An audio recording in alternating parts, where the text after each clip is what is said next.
RLP vous propose une série d'interviews réalisées par notre stagiaire Warren qui a abordé plusieurs personnes lors de la journée de manifestation devant les bureaux de la cité administrative le 10 septembre à Périgueux. Donc bonjour, pouvez-vous vous présenter ? Jérôme Jean, CGT, représentant syndical CGT chez les cheminots. Quel âge avez-vous ? 48 ans. Pourquoi vous êtes venu manifester aujourd'hui ?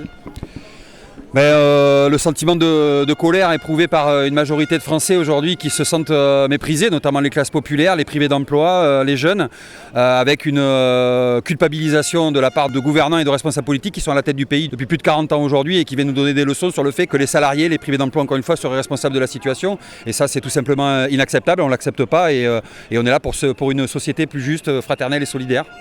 C'est la première fois que vous venez en manif ou pas du tout ? Non, du tout. Je suis engagé syndicalement donc à la SNCF. Ça fait maintenant plus de 30 ans que je suis syndiqué, donc plus de 30 ans de combat, de lutte. Ce qui est intéressant de s'apercevoir aujourd'hui, c'est que il y a des bases et des revendications telles qu'on les porte nous, à la CGT depuis plusieurs années qui trouvent écho aujourd'hui dans la population. Et donc c'est le rapport de force et la masse qui fera bouger les lignes et surtout le blocage de l'économie, mais le blocage de l'économie par la grève. Et donc c'est pour ça qu'il y a cette journée du 10. Il y aura la journée la semaine prochaine du 18, donc on invite l'ensemble des citoyens à se mobiliser encore plus fort qu'aujourd'hui par la grève. On pourra vous retrouver la semaine prochaine. Ah oui, clairement. D'accord. Avez-vous un slogan ou une pancarte qui vous a marqué ? Non, c'est pas les noms. Je veux dire, Macron est un pantin du capital, comme l'est François Bayrou, comme le sont l'ensemble des ministres et de la classe politique aujourd'hui en place. Mais voilà, encore une fois, ça remet chacun face à sa responsabilité. C'est déjà aller voter pour les bonnes personnes, les bons partis, se mobiliser et s'organiser autour des syndicats historiquement présents comme la CGT depuis 130 ans. Et puis parce que la lutte, ça s'organise et il faut que les mots d'ordre et les revendications soient clairs pour tout le monde. Et parce qu'on sait qu'il y a eu aussi des déviances dans certains messages, notamment un relais du RN et des discours d'exclusion. Donc nous on n'est pas du tout là-dessus. Et il y a assez pour vivre pour tout le monde, pour accueillir aussi les réfugiés et pour que tout le monde vive bien et comme il faut dans ce pays, parce qu'il y en a besoin. Et vous pensez que cette journée d'aujourd'hui, ce mouvement, il changera quelque chose ? Si j'étais convaincu que ça ne changeait rien, je serais pas là. Bien évidemment que je suis convaincu que c'est par la mobilisation que les choses vont bouger. Mais comme je le disais tout à l'heure, le blocage de l'économie, ça se fait dans les entreprises, ça se fait avec les salariés et ça se fait avec la grève. Donc il faut que chacun s'engage dès aujourd'hui, tous ceux qui sont présents là, mais tous ceux qui n'ont pas cru utile de venir aujourd'hui, que la révolution, la grève, le changement de société, ça ne se gagnera pas dans le canapé ou devant l'ordinateur, ça se gagnera dans la rue. Et donc j'invite tout le monde à rejoindre les manifestations dès qu'il y a des appels à manifestation. Et si vous avez un dernier mot à dire à l'opinion publique, ce serait quoi ? Tous ensemble on est plus forts. Ils sont 1%, on est 99%. À nous d'aller réclamer notre dû parce que c'est notre argent, c'est l'avenir de nos gosses, c'est l'avenir de notre planète et c'est à nous de nous en soucier aujourd'hui dès à présent. Donc tous dans la rue pour aller réclamer une société juste, fraternelle et solidaire telle qu'on le conçoit. Merci à vous d'avoir participé. Pas de souci, merci, bonne journée. Quel est votre prénom ? Donc c'est Thomas, j'en ai 29. Ok, qu'est-ce que vous faites dans la vie ? Alors dans la vie j'ai été actuellement j'ai dû arrêter parce que j'ai fait une opération, mais à la base je suis forain. Pourquoi êtes-vous venu ici ? Je suis venu ici pour manifester parce que on a Emmanuel Macron, notre soi-disant président. On doit se faire entendre, on doit le foutre dehors. Ouais. Macron démission parce qu'il se fout un peu de la gueule, plus qu'un peu, beaucoup trop de la gueule des Français. On est payé peu pour leur... et puis nous on leur donne tout ce qui est impôts, etc. Et puis moi je sais d'où ça vient, où ça va les impôts. Des restaurants à 20 000 euros, des coiffeurs à plus de 1000 balles pour des perruques, parce que Brigitte Macron elle a encore, des repas, des restaurants pour Bayrou, etc. C'est hallucinant, c'est des trucs, sans compter les voyages, parce qu'à mon avis ils nous disent pas tout, mais à mon avis sans compter les voyages, les entretiens de leurs machines à je sais pas combien de millions d'euros, et tout ça. C'est grâce aux Français, c'est même pas grâce à lui, c'est grâce aux Français. Et c'est pour ça au jour d'aujourd'hui qu'on est là.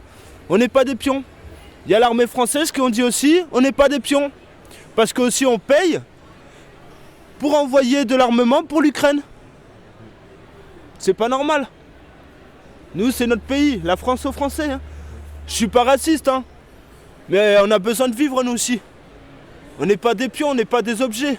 On est des êtres humains comme tout le monde. Et pour vivre, on a besoin d'avoir un vrai salaire.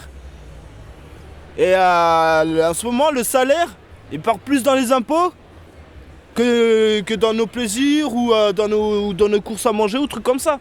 Il y a des gens qui se retrouvent à travailler et qui se retrouvent SDF parce qu'ils ne peuvent pas payer leur loyer.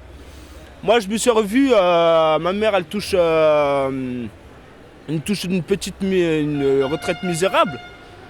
Je me suis vu, moi, l'aider. Moi. C'est pas normal, en fait.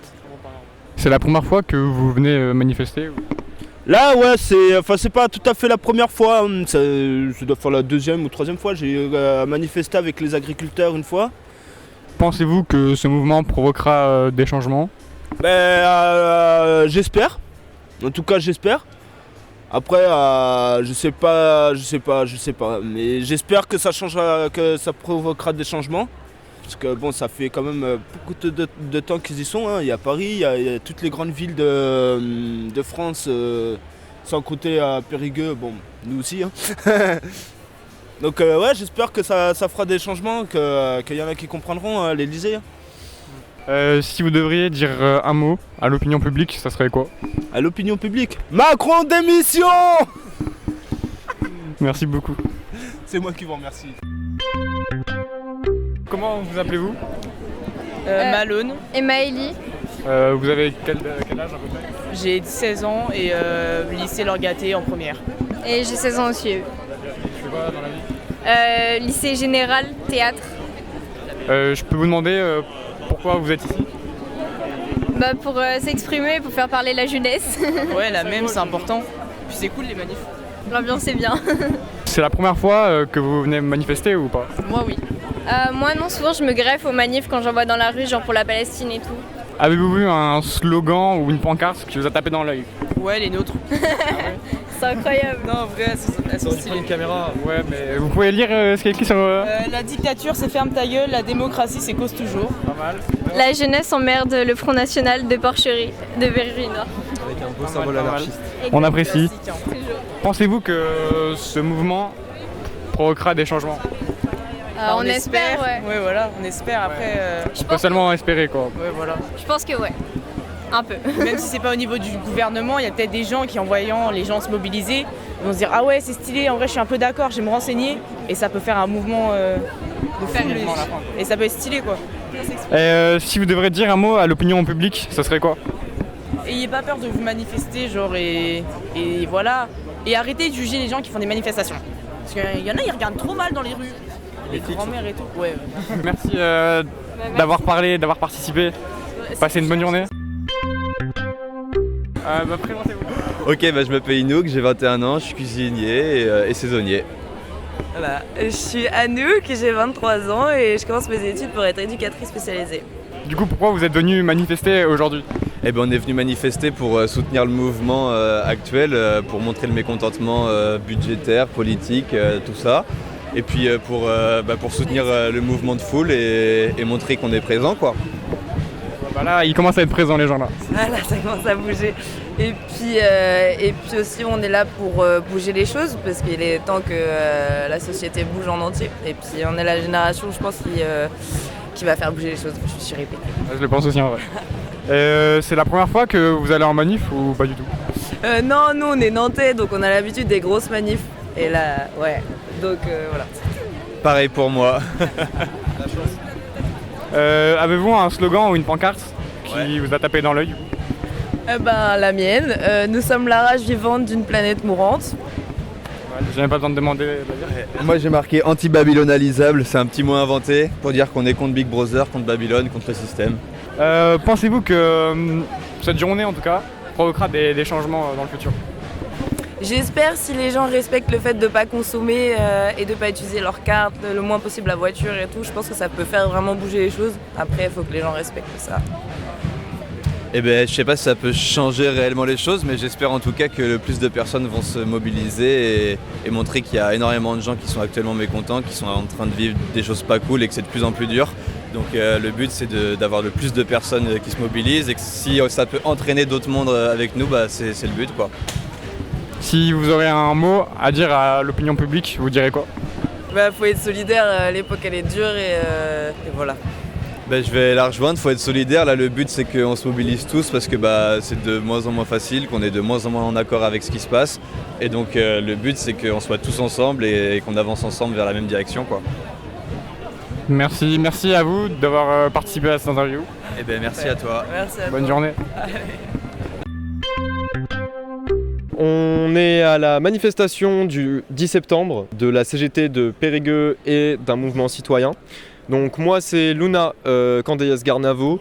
Aujourd'hui je suis coordinatrice des Jeunes Insoumis en Dordogne. Alors certes ce mouvement est un mouvement citoyen et syndical, mais je suis venu là pour apporter mon soutien sans me rallier on va dire à mon parti politique et je soutiens totalement cette manifestation.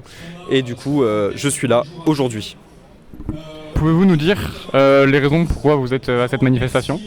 Alors moi je suis venu aujourd'hui parce qu'en fait cette manifestation elle est là par rapport au budget de Bayrou, par rapport à Macron et tout ce qu'il fait. En fait tout ce qui se passe dans le pays par exemple, on a un déficit et on a les institutions, donc je parle des services publics, qui ne sont plus alimentés comme il était avant à cause du budget austéritaire de François Bayrou et des anciens gouvernements, de Michel Barnier, de Gabriel Attal, de toutes ces personnes-là, en fait de toutes les personnes du gouvernement Macron, de Ensemble pour la République, du MoDem et de la République En Marche, on se rend compte en fait que tout ça, c'est leur politique, c'est vraiment pour les riches, c'est pour les bourges, c'est pour le capitalisme, c'est le néolibéralisme. Et aujourd'hui, on est là contre ça. Par exemple, moi j'ai un truc à dire, c'est que on a Bayrou par exemple qui utilise l'argent public pour faire des repas, pour faire des banquets, pour faire des vols en avion extrêmement polluants dans la France. Par exemple, je me rappelle qu'au début de son mandat, il a fait un Paris-Pau en avion juste pour aller faire un conseil municipal. Je suis désolé, mais faire un vol d'avion déjà dans la France, c'est extrêmement polluant et d'autres alternatives beaucoup moins polluantes existent. Et également, il n'y a pas que ça. Il y a également un énorme délaissement de la population au sein de l'idéologie du parti de M. Macron et de son gouvernement. Et on le voit très bien avec la dissolution, avec la censure qu'il y a eu avant-hier. Et il a renommé Sébastien Lecornu qui était ministre des Armées. Donc au final, on voit très bien que ça ne change rien. Et aujourd'hui, on est venu dans la rue pour manifester, pour essayer que ça change en fait. Alors même si on sait que les mouvements citoyens, que les manifestations, tout ça, Macron, ça il s'en fout. Mais le truc c'est que s'il y a assez de monde, si on fout vraiment le bordel comme pas possible, forcément il y aura des choses qui vont changer. Est-ce que vous vous rappelez par exemple de l'époque des émeutes contre Naël ? Alors certes, il y a eu des actes impardonnables qui se sont passés lors des émeutes pour Naël. Je parle par exemple des casseurs, tout ça. Mais on voit très bien qu'il y a eu un sursaut citoyen et ce sursaut citoyen a permis de faire avancer les choses sur beaucoup de choses. Et pour terminer, j'aimerais dire aussi que la politique de Bayrou, la politique de Macron, en fait, c'est vraiment exclusivement pour les bourges et les riches, pour le capitalisme. Et par exemple, on a dans les rues une architecture qui est faite par beaucoup de maires, une architecture qu'on appelle une architecture hostile, c'est-à-dire une architecture avec des dunes, des côtes, des bancs avec des séparateurs pour éviter par exemple que les SDF s'installent. Et on met de l'argent dans ça, dans de l'architecture hostile. Au lieu de mettre de l'argent dans des logements, par exemple d'urgence, tout ça, on met de l'argent pour dégager les SDF et pas pour les aider. Et j'ai une dernière chose à dire, c'est notamment par rapport aux drogues. Déjà, on a un système par rapport aux drogues qui est horrible. On est dans la répression. Dès qu'il y a un consommateur de drogue, ça se fait réprimer. Mais en fait, ces moyens-là ne permettent pas de réduire ou de stopper la consommation. Ces moyens-là, et on l'a vu, il y a des études qui le prouvent, ça renforce la consommation, ça renforce les actes illégaux. Et cette consommation, forcément, elle fait partie d'une conséquence de cet environnement et de ce système qui est en place, de ce système capitaliste et néolibéraliste. La consommation de substances, c'est une conséquence. Et si on mettait en place des moyens, par exemple, pour accompagner les consommateurs, des vrais moyens, parce que là, pour l'instant, il y en a, mais franchement, ça n'aide pas, des vrais moyens pour accompagner les consommateurs, pour se sevrer, même pour pouvoir consommer dans des moyens, on va dire, en sécurité, dans les règles de la réduction des risques. Je pense notamment aux injecteurs d'héroïne sur Périgueux. Il y en a pas mal. Et on voit très bien qu'il n'y a pas de réduction des risques associée à ça, car ces consommateurs-là, on les réprime et du coup, ils ne peuvent pas aller chercher des seringues qui sont propres, qui sont safe, ils ne peuvent pas prendre des filtres, ils ne savent pas si leur produit il est coupé à de la merde qui va leur nécroser les veines. Et en fait, si on arrivait à réguler ce système-là, de proposer des seringues par exemple qui sont neuves, qui sont stérilisées, qui sont gratuites, parce que c'est le cas, mais il y a beaucoup de pharmacies et d'institutions qui refusent de donner des seringues. Et ça, personne ne le dit. Et le problème, c'est que ces camés-là se piquent avec des seringues qui sont déjà utilisées, des seringues qui sont pas neuves, qui sont sales, et qui peuvent choper le sida, qui peuvent choper des hépatites et plein de maladies. Donc c'est ça, pour moi, un des gros problèmes. Mais aujourd'hui, on est là vraiment pour les droits des travailleurs, pour les droits de toutes les personnes. On est là en fait car on en a marre de Macron, on en a marre du gouvernement. Nous, ce qu'on veut, c'est un gouvernement qui tourne vers le socialisme, qui tourne vers un gouvernement qui aide les personnes en difficulté, qui aide les personnes, qui aide les étudiants par exemple. On en a vraiment besoin. J'imagine que du coup c'est pas la première fois que vous allez en manifestation. Alors non, c'est pas la première fois. En fait, moi j'ai commencé dans le militantisme à partir de la réforme des retraites. En fait, donc c'était il y a quelques années déjà, où en fait ma première mobilisation c'était une manifestation dans le Nord. Ensuite un blocus sur un rond-point et ensuite en avril de l'année dernière, donc en 2024, à la manifestation contre la montée de l'extrême droite, etc. Et depuis, je suis engagé à la France Insoumise, je suis militant pour mes droits, pour la gauche, pour le syndicalisme, pour les droits des travailleurs, pour les droits des personnes trans, des personnes homosexuelles, des personnes queer. Je veux vraiment que tout le monde ait un socle sur lequel vivre et qu'on ait vraiment tous les mêmes moyens, qu'il n'y ait pas quelqu'un qui ait quelque chose en plus, qu'il n'y ait pas quelqu'un qui ait quelque chose en moins. Il faut vraiment qu'on trouve un système qui est comme ça. Et c'est pour ça qu'on est là aujourd'hui. Et du coup, vous pensez que ce mouvement aujourd'hui, il provoquera des changements ? Alors malheureusement, je vous le dis honnêtement, je pense pas, parce qu'on l'a très bien vu, y a eu plein de manifs et ça n'a rien changé, mais il faut quand même garder cette joie, cet espoir et cet engouement du rassemblement, parce que ça permet quand même de voir qu'il y a du peuple qui se mobilise et c'est pas rien, ça c'est pas rien. Et quand il y a du peuple qui se mobilise, quand il y a du... Par exemple, je prends l'exemple de mai 68. En mai 68, il y a eu des manifestations dans toute la France, c'était le bordel. Eh bien, ça a changé les choses, Donc certes, même si maintenant ça ne changera pas grand-chose, il faut quand même le faire, il faut garder l'espoir, il ne faut pas se dire ça sert à rien, je n'irai plus en manif, car c'est comme ça qu'ils gagnent. Merci déjà. Et si vous avez un dernier mot à dire à l'opinion publique, ce serait quoi ? Alors moi j'ai un mot à dire, c'est éviter de tomber dans les cercles de droite alternative dans les réseaux. Ce que je veux dire par là, c'est que par exemple, c'est qu'il y a des gens qui vont venir vous voir. Par exemple, je reprends une ancienne tendance qu'il y avait sur TikTok à l'époque, la tendance du giga Chad par exemple. Eh bien, cette tendance-là, c'était une sorte de tuyau, une sorte de passerelle vers le masculinisme extrême en fait. Et ce masculinisme extrême, ça amène souvent à des idées de droite, d'extrême droite, de fascisme.